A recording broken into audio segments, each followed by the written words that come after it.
Hello friends, स्वागत है आप सभी का सी बिबिकल आर्ट्स क्लास में। जैसा कि दोस्तों आपको पता चल गया होगा कि यूपी बोर्ड का टाइम टेबल जारी हो चुका है। अब ज्यादा टाइम नहीं बचा है, अब तैयारी शुरू से शुरू कर दीजिए। मैं आपको भरोसा विश्वास दिलाता हूं, मैं आपको इस चैनल पर अच्छे से तैयारी करवा दूंगा और आपको वीडियो में ही तैयार करवा दूंगा। आपको ज्यादा दिक्कत परेशानी नहीं होगी। आज का जो हमारा टॉपिक रहेगा वो रहेगा अर्थशास्त्र से। अर्थशास्त्र में जो भी इंपॉर्टेंट क्वेश्चन इस वीडियो में कवर करने वाले हैं वो आपके एग्जाम में पूछे गए हैं और आने वाले दिनों में पूछे जाने की संभावना है। तो चलिए शुरुआत करते हैं और अच्छे से मैं आपको तैयार कर दूंगा।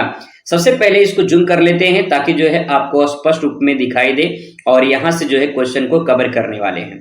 देखिए, सबसे पहला क्वेश्चन आपके सामने है, उपयोगिता से आप क्या समझते हैं। अगर क्वेश्चन ये आ गया कि उपयोगिता से आप क्या समझते हैं तो आप इसे कैसे लिखेंगे।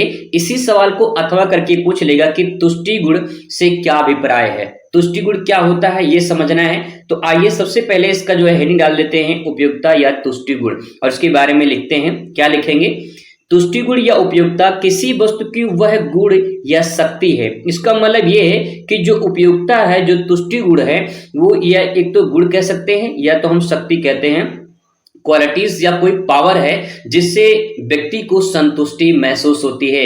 आखिर वो शक्ति पावर कैसे मिलती है, कैसे होता है, वो समझना है हमें। आगे देखिए लिखा है, जिससे मनुष्य की किसी न किसी इच्छा की पूर्ति होती है। मैं आपको एग्जाम्पल के माध्यम से समझाऊं। जैसे मान लीजिए आपको लगी है भूख, ठीक है, आपको भूख लगी है और आप मान लीजिए केला खाना चाहते हैं, ठीक है, केला खाना चाहते हैं। तो केला में कुछ क्वालिटीज है, कुछ गुण है जिससे आपकी भूख खत्म होगी। पहला पॉइंट। अब यहाँ पे केला जब आप खाएंगे तो आपकी जो उपयोगिता है, यानी आपको जो आवश्यकता है भूख खत्म करने की, वो केला खाने के बाद आपकी खत्म हो जाएगी।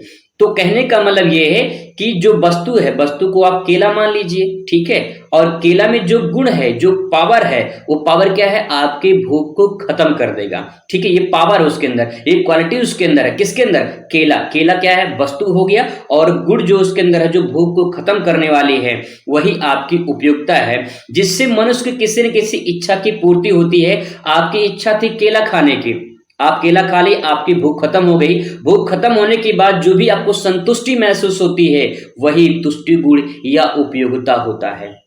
आई होप आपको क्लियर हो चुका होगा। इस बात को और समझते हैं, थोड़ा सा क्लियर करते हैं। यहाँ पे देखिए कैसे सेंसर को और अच्छे तरीके से आप प्रेजेंट कर सकते हैं।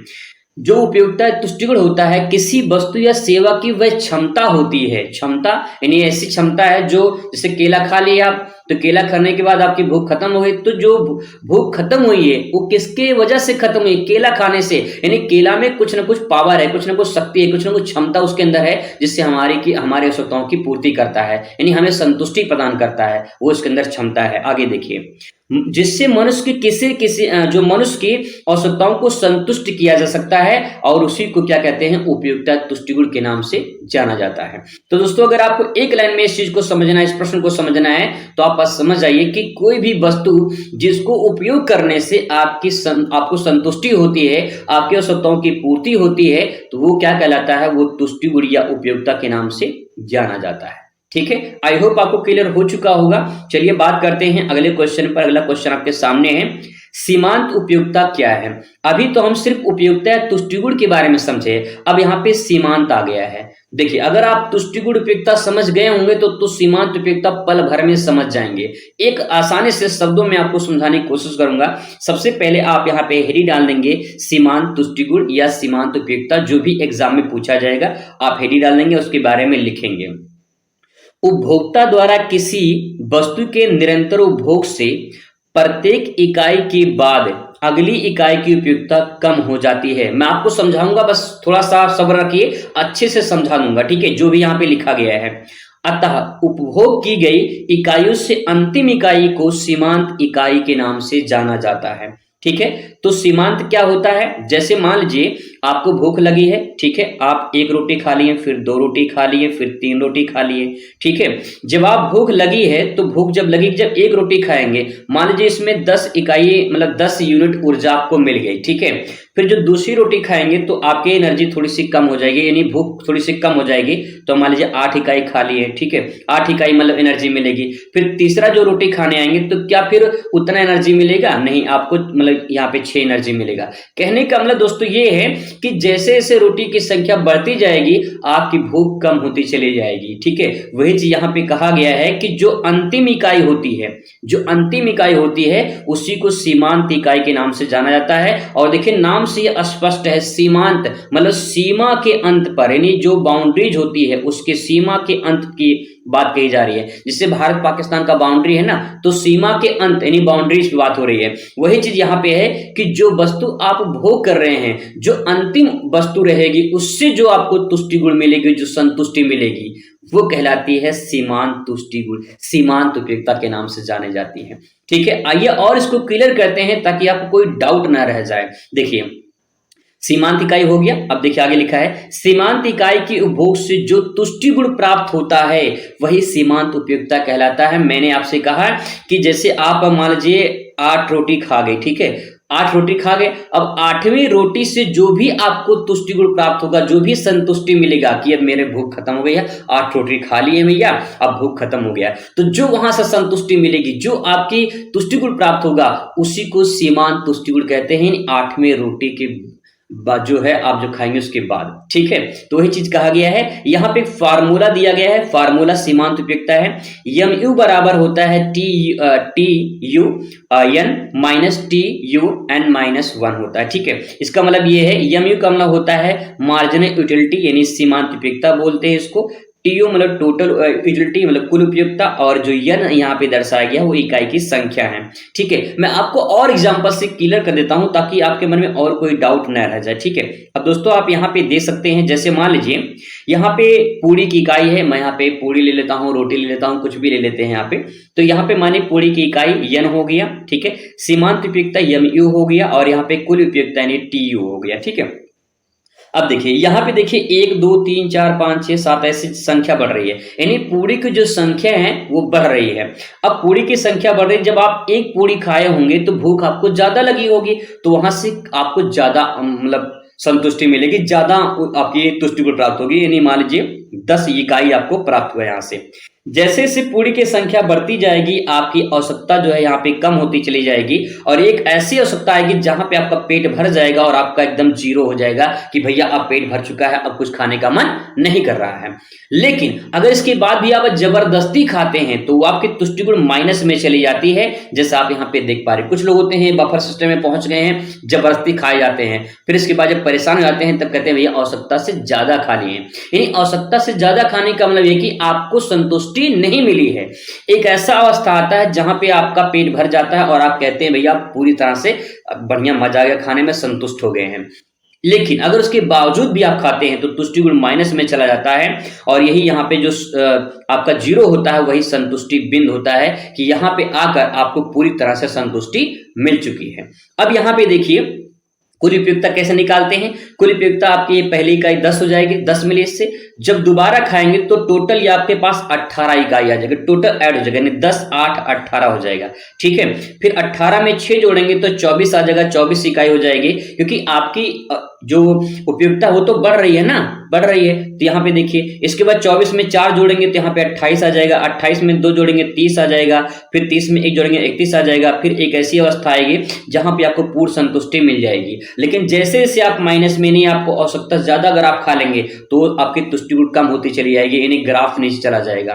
तो कहने का मतलब दोस्तों ये है कि इस जो यहाँ पे मैंने आप चार्ट बनाया है इसके माध्यम से आप ये समझ सकते हैं कि सीमांत उपयोगिता वो होती है जो वस्तु है जिसकी इकाई बढ़ रही है, ठीक, इकाई बढ़ रही है, लेकिन उसकी जो उपयोगिता है वो घटती है, यहाँ पे आप देख पा रहे हैं। लेकिन एक ऐसी अवस्था आती है जहां पे जीरो हो जाता है आवश्यकता, उसे पूर्ण संतुष्टि के नाम से जाना जाता है। और कुल उपयोगिता, सीमांत उपयोगिता, पूरी इकाई आप यहाँ पे देख सकते हैं। इस प्रकार से जो है आप इसका डायग्राम भी कन्वर्ट कर सकते हैं। लेकिन ये जो है यहाँ पे शॉर्ट क्वेश्चन है तो इसे हम लोग बस यहीं पे समझेंगे। आई होप आपको क्लियर हो चुका होगा कि सीमांत तुष्टि गुण क्या होता है, ठीक है। चलिए अब बात करते हैं अगले क्वेश्चन पर। अगला क्वेश्चन आपके सामने यहाँ पे आ चुका है। क्वेश्चन नंबर है तीसरा, सीमांत उपयोगिता के ह्रास नियम की व्याख्या कीजिए। पहला मैंने बताया आपको कि उपयोगिता क्या होता है, तुष्टि गुण क्या होता है, ठीक है। दूसरा मैंने क्वेश्चन बताया कि सीमांत उपयोगिता क्या होता है, और तीसरा क्वेश्चन है ह्रास नियम उसके आगे जुड़ चुका है। अब ये क्या है, इसी चीज को समझते हैं। पहले क्वेश्चन से लेकर दूसरा क्वेश्चन अटैच करेगा, फिर तीसरा उससे अटैच करेगा, और लगातार तीनों क्वेश्चन दूसरे से सम्मिलित हैं। तो अगर आप पहला समझ जाएंगे, दूसरा समझ गए होंगे, दूसरा समझ गए होंगे, तो तीसरा भी आसानी से समझ में आ जाएगा। तो चलिए इसको भी समझने की कोशिश करते हैं दोस्तों। और आपके सामने यहाँ पे तीसरा क्वेश्चन है। सबसे पहले हेडिंग डालेंगे सीमांत उपयोगिता ह्रास नियम। ह्रास का मतलब क्या होता है, पहले यही समझ लीजिए। ह्रास का मतलब होता है कम होना, कमी होना या घटना होता है। ठीक है, अब देखिए सीमांत उपयोगिता ह्रास नियम से आशय एक अतिरिक्त इकाई की उपभोग से प्राप्त होने वाली अतिरिक्त उपयोगिता की कमी से होता है। कहने का मतलब ये है दोस्तों कि आप इस चार्ट को देखिए, ठीक है, यही आपका ह्रास नियम यहीं पे समझ में आ जाएगा। यहाँ पे आप देखिए जैसे से इकाई की संख्या बढ़ रही है, यहाँ पे देखिए ये उपयोगिता घट रही है, लेकिन एक ऐसा अवस्था आती है जहां माइनस में चला जाता है। जैसे जैसे जब माइनस में जाएगा तो जो कमी दर्शाई जा रही है, इसी कमी को ह्रास नियम के नाम से जाना जाता है। यानी सीमांत उपयोगिता में क्या हो रहा है, ह्रास हो रहा है, कमी हो रही है। आपको 8 गुण की आवश्यकता थी, मान लीजिए 8 से ज्यादा खाते चले गए, तो अब क्या है, तुष्टि गुण की कमी हो रही है, तो वो कमी जो है ह्रास नियम के नाम से जानी जाती है। वही चीज यहाँ पे बताना चाह रहा है परिभाषा में। ठीक है, आई होप आपको क्लियर हुआ होगा। आगे देखते हैं इसमें क्या लिखा है। इस बात को आप ऐसे भी ले सकते हैं कि एक व्यक्ति द्वारा किसी वस्तु का उपभोग करने से उसकी उपयोगिता में कमी आती है, उसे सीमांत उपयोगिता ह्रास के नियम से जाना जाता है। वही मैंने बताया कि जो व्यक्ति किसी वस्तु का उपभोग कर रहा है, जैसे से वो उपभोग करता चला जाएगा, जैसे उसकी एक ऐसी अवस्था आएगी जहां पे पूरी जीरो हो जाएगी और वहां पे उसको संतुष्टि मिल जाएगी, लेकिन उसके बाद भी अगर वो उपभोग कर रहा है तो वो ह्रास नियम के अंतर्गत आ जाएगा, क्योंकि अब कमी होती चली जाएगी, तुष्टि गुण जो है कमी होती चली जाएगी, ग्राफ नीचे गिरता चला जाएगा। तो उसी को जो कहते हैं उपयोगिता ह्रास नियम। मैंने बहुत आसान शब्दों में लिखा दोस्तों, और आसान शब्दों में समझाने की कोशिश कर रहा हूं। आई होप आपको समझ में आया होगा। चलिए बात करते हैं अगले क्वेश्चन पर। अगला क्वेश्चन है बजट रेखा क्या है। इसी सवाल को पूछ सकता है कि उपभोक्ता के बजट सेट से आप क्या समझते हैं। तो इस आंसर को कैसे लिखेंगे, चलिए देखते हैं। बजट रेखा आप हेडिंग डाल देंगे और इसके बारे में लिखेंगे बजट रेखा। बजट रेखा ऐसी दो वस्तुओं के बंडलों के संयोजन को प्रदर्शित करती है जिसकी कीमत उपभोक्ता के आय के बराबर होती है।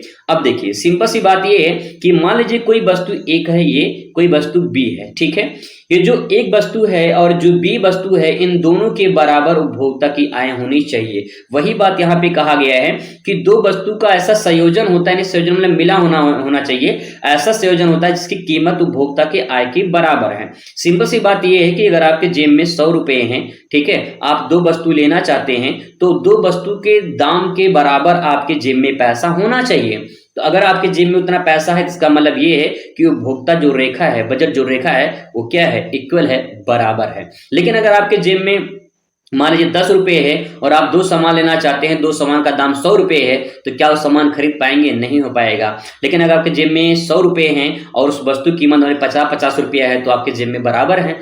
कभी कभी ऐसा होता है कि आपके अगर जेब में 500 रुपए हैं, तो उसका मतलब ये है ग्राफ ऊपर चला जाएगा। तो कहने का मतलब ये है दोस्तों यहाँ पे कि उपभोक्ता की जो आय होती है, यहाँ पे देखिए लिखा गया है उपभोक्ता की आय एवं वस्तु की कीमत दी गई हो उस पर, उसी को बजट सेट के नाम से जाना जाता है। कहने का मतलब ये है कि जो उपभोक्ता की आय है, ठीक है, जो भी आपकी सैलरी है, जो भी आपकी इनकम है, वो वस्तु की कीमत जो दी गई है उसे बजट सेट के नाम से जाना जाता है। एक लाइन में अगर समझना है तो जितना आपके जेब में पैसा है उतना ही सामान आप खरीदिए, तो बजट सेट बजट रेखा बराबर होगा, दिक्कत नहीं होगी, घाटे में नहीं जाएगा। यही बात यहाँ पे कहना चाह रहे हैं। ठीक है, चलिए बात करते हैं क्वेश्चन नंबर नेक्स्ट पर। क्वेश्चन नंबर अगला है अनधिमान वक्र की परिभाषा दीजिए तथा पूछ सकता है अथवा करके कि तटस्थता वक्र क्या है। दो क्वेश्चन पूछेगा, या तो अनधिमान वक्र पूछेगा या फिर तटस्थता वक्र पूछेगा, क्या होता है इसको समझने की कोशिश करते हैं। ग्राफ के माध्यम से आसान शब्दों में आपको समझाने वाला हूं। सबसे पहले हेडिंग डालेंगे अनधिमान वक्र और लिखेंगे इसमें अनधिमान वक्र वह वक्र है जिस पर स्थित प्रत्येक बिंदु किसी उपभोक्ता को दो वस्तुओं को संयोजन को प्रदर्शित करता है जिससे उस समान संतुष्टि मिलती है। कहने का मतलब ये है, इस ग्राफ को जरा देखिए और समझने की कोशिश करिए। कह रहा है दो वस्तुओं के संयोग को प्रदर्शित करता है।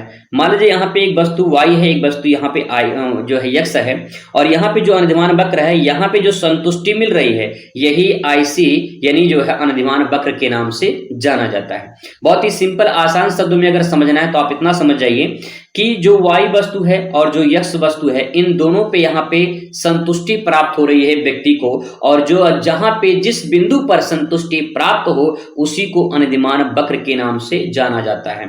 ये आप डायग्राम ग्राफ बना देंगे, परिभाषा थोड़ा सा लिख देंगे तो पूरा नंबर आपको यहाँ पे मिल जाएगा। तो दोस्तों ये कुछ क्वेश्चन थे जो इंपॉर्टेंट थे, टॉप 5 क्वेश्चन थे। आपके पेपर में यहाँ से क्वेश्चन तो जरूर देखने को मिलेगा और मैंने पूरा कोशिश किया है कि आपको अच्छे से मैं समझा सकूं।